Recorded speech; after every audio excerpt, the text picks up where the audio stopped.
คนทุกคนที่มาเจอกันเรามีเวลาอยู่ด้วยกันแค่ช่วงเวลาเดียวสั้นยาวแค่ไหนไม่รู้มันอยู่ที่เรามาเจอกัน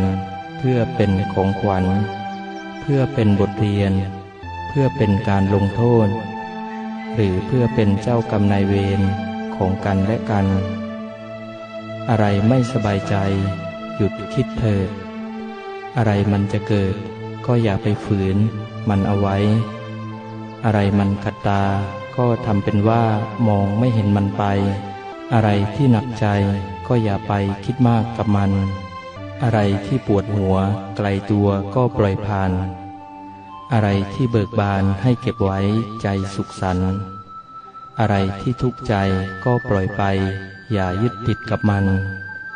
อะไรที่ไม่สำคัญก็ลืมไปจะได้ไม่หนักใจเป็นคนดีความดีไม่มีวันจืดจางอยู่ในที่มืดก็สว่างอยู่ในที่รกร้างก็เด่นอยู่กลางแดดร้อนก็เย็นอยู่ในที่ที่ไม่มีใครเห็นก็ยังเป็นคนดีเข้าใจคน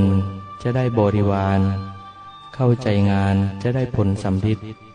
เข้าใจชีวิตจะได้มีความสุขพอใจในสิ่งที่ตนมีพอดีในสิ่งที่ตนเป็นเชื่อในสิ่งที่ตนเห็นแล้วจะเป็นผู้ที่มีแต่ความสุขเหนื่อยเพราะงานไม่ใช่ปัญหาใหญ่เหนื่อยเพราะใจเรื่องใหญ่กว่าบนถนนชีวิตที่แสนยาวไกลปลายทางอยู่ที่ใดก็ไม่รู้ขอบคุณ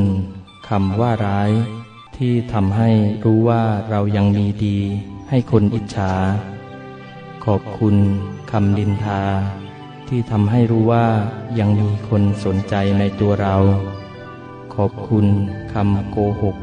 ที่ทำให้รู้ว่าใครปกปิดความจริงขอบคุณคำเยินยอที่ทำให้รู้ว่าเราต้องหนักแน่นมั่นคงขอบคุณข่าวลือที่ทำให้รู้ว่าใครคือเพื่อนเพราะเพื่อนแท้เท่านั้นที่จะเชื่อในตัวเราขอบคุณคำร้ายๆที่ทำให้เราเข้าใจชีวิตดีขึ้นขอบคุณคนร้ายๆที่ช่วยผลักให้เราเข้าใกล้คนดีๆไม่มีใครหนีความจริงแม้จะหาทางหนีทุกสิ่งสุดท้ายก็ต้องเจอกับความจริงกับสิ่งที่เราได้ทำมาชีวิตนี้สั้นนัก